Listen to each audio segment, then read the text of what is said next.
Hola, soy Anita. En esta ocasión te voy a explicar de manera general cómo ocurre la neurulación durante el desarrollo embrionario. La neurulación es un proceso embriológico presente en los animales vertebrados.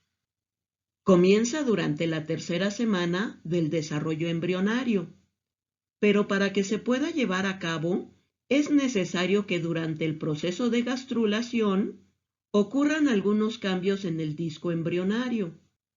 El disco embrionario se forma a los 15 días después de la fecundación y a partir de ahí ocurren cambios importantes en la esfera de células, ya que se va transformando durante las etapas de mórula, blástula y gástrula. Todas estas transformaciones ya las expliqué un poco más a detalle en los videos de desarrollo embrionario y desarrollo embrionario humano. Si te interesa, puedes consultarlas para que tengas más claro el tema. Aquí vemos la cavidad amniótica separada del saco vitelino por el disco embrionario. Todo lo que vamos a ver en la neurulación se ubica en esta zona. Cuando ocurre la implantación, el blastocisto tiene un disco embrionario con solo dos capas. Una de ellas es el epiblasto, que contiene células cúbicas y que a su vez forma el amnios y la cavidad amniótica. Y la otra capa es el hipoblasto, que contiene células más planas y forma el saco vitelino. A este disco embrionario se le conoce como bilaminar. Cuando este blastocisto se desarrolla y entra en la etapa de gastrulación, dará origen a un disco embrionario trilaminar, es decir, con tres capas. Una es el ectodermo, otra es el endodermo y en medio de las dos está el mesodermo. En este disco embrionario, que ya es trilaminar, es donde ocurre la neurulación. El disco embrionario cambia al final de la tercera semana del desarrollo embrionario y lo hace de la siguiente manera. Cerca del centro del disco embrionario se forma una depresión profunda rodeada de células epiblásticas, dando una imagen como de un hoyo llamada fosita primitiva, con un borde pronunciado llamado nódulo primitivo. Después, poco a poco va apareciendo una fisura y va creciendo en dirección contraria a la membrana bucofaríngea. A todas estas estructuras se les conoce como línea primitiva. Una vez formada esta línea primitiva, las células del epiblasto migran por ese surco y se introducen creando un espacio entre el epiblasto y el hipoblasto. Algunas de ellas, al introducirse, se mezclan con las células del hipoblasto, mientras que otras se acumulan y van formando una capa intermedia. A este proceso se le conoce como invaginación.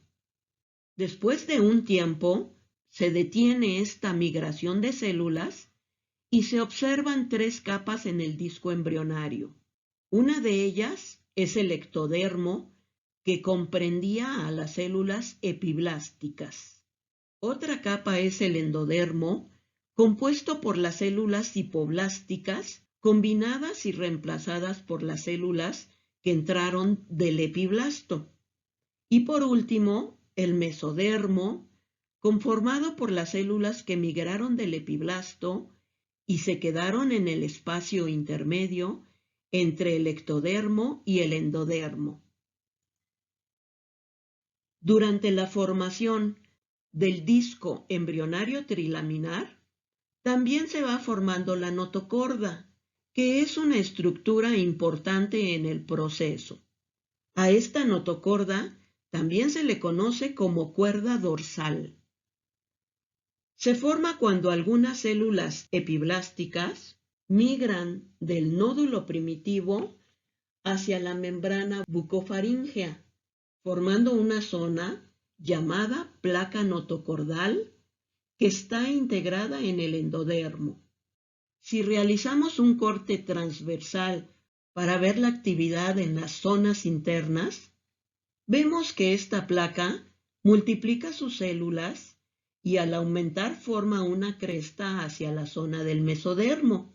A esto se le conoce como evaginación y posteriormente se cierra y se separa del endodermo, formando así una cuerda que recibe el nombre de notocorda y recorre desde la región cefal hasta la región caudal.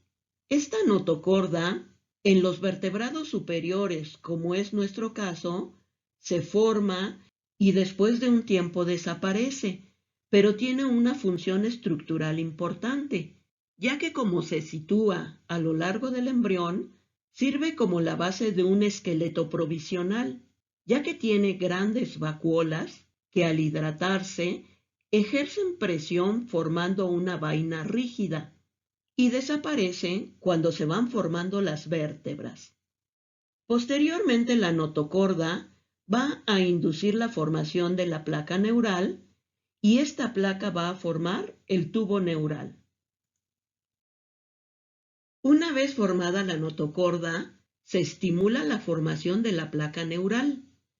Esta placa es una región del ectodermo que se va engrosando para formar un eje longitudinal que proporciona una simetría bilateral al disco embrionario, lo cual le va a servir para poder alinear estructuras embrionarias y futuros órganos. Al comenzar la tercera semana del desarrollo embrionario, si hacemos un corte transversal al disco y vemos su estructura interna, localizamos las tres capas, el ectodermo, el endodermo y en medio el mesodermo. En ese mesodermo, al mismo tiempo que se desarrolla la notocorda, también se estimula al ectodermo de tal manera que se va engrosando y se convierte en el ectodermo neural, distinguiéndose del ectodermo epidérmico que se sitúa en los extremos. Entre estos ectodermos se localiza un grupo de células que darán origen a las crestas neurales. Todas estas son las estructuras que conforman a la placa neural. Para formar el tubo neural, es necesario que la placa neural se vaya plegando y vaya desarrollando el ectodermo epidérmico hasta que lo cubra por completo. Todo este proceso se va desarrollando con la participación de varias sustancias, como son el factor de crecimiento de fibroblastos, conocido como FGF por sus siglas en inglés.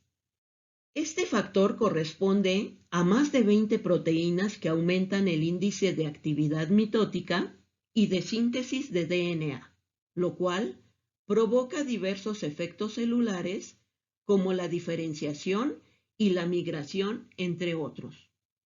También están las proteínas morfogénicas óseas, conocidas como BMPs. Estas proteínas son factores de crecimiento transformantes que tienen la capacidad de inducir la formación de hueso, cartílago y tejido conjuntivo, y por lo tanto desarrollan el esqueleto. Existen más de 40 BMPs que se denominan con números, y la BMP4 determina la parte anterior y posterior del embrión. La siguiente sustancia es la cordina. Esta también es una proteína celular que funciona como antagonista de la BMP, por lo que en lugar de formar hueso, modula la formogénesis y ayuda en el diseño de la estructura de órganos y tejidos. Otra sustancia es la norgina. Esta también es una proteína antagonista de la BMP. Se produce en la notocorda y al inhibir la BMP4, Ayuda a la orientación del tubo neural y al correcto desarrollo de la cabeza del embrión. Por último están las caderinas, que son las principales moléculas de adhesión celular y por lo tanto son responsables de la unión célula a célula para poder mantener la integridad de los tejidos.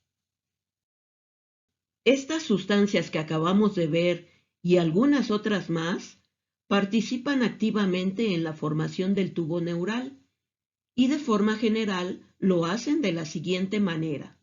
En esta etapa, el disco embrionario es trilaminar y en el mesodermo ya está en formación la notocorda. En ese tiempo, si analizamos las células del ectodermo, sabemos que potencialmente tienen la capacidad de formar tejido óseo o piel, ya que producen las BMPs y es esa su función. En el día 19 del desarrollo embrionario, se lleva a cabo un engrosamiento de los 2/3 dorsales del ectodermo, formando una zona más gruesa llamada placa neural.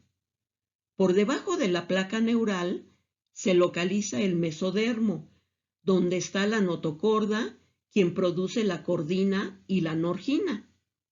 Estas dos sustancias ya vimos que inhiben las BMPs, por lo que modifican al ectodermo para que poco a poco se conviertan en tejido neural. Posteriormente, se da el engrosamiento y la migración hacia arriba de los bordes de la placa, donde están las células del ectodermo epidérmico, formándose así los pliegues neurales y el surco neural en forma de U en el centro de la placa. Al irse poco a poco engrosando la placa, se jalan los extremos del ectodermo epidérmico hasta que se unen para dar forma al tubo neural, quien queda bajo el ectodermo epidérmico y lo recubre por completo. El punto de unión de estos pliegues se realiza a la altura del quinto somita. Los somitas son estructuras segmentadas que se forman en ambos lados del tubo neural y se ubican en la capa del mesodermo. Son estructuras transitorias, ya que después van a dar origen a las vértebras, costillas, músculos esqueléticos, entre otras estructuras.